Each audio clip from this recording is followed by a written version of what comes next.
রাখতে automatic fine system চালু করেছে বিধাননগর পুলিশ।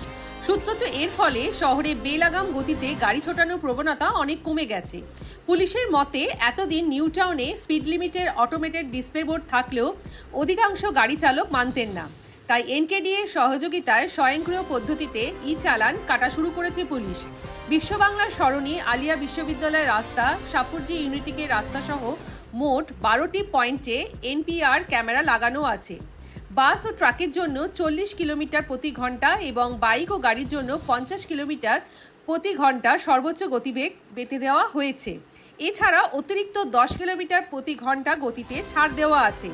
তার বেশি হলে অটোমেটিক ফাইনের মেসেজ চলে যাবে গাড়ির মালিকের মোবাইল নম্বরে। এনকেডিএ ভবনের কন্ট্রোল রুমে গাড়ির গতিবিধি রেকর্ড করা হচ্ছে। সূত্রত আপাতত 1000-এর বেশি ক্যামেরা লাগানো হয়েছে। খুব শীঘ্রই আরও ক্যামেরা লাগানো হবে। ফলো করুন নিউ টাউন।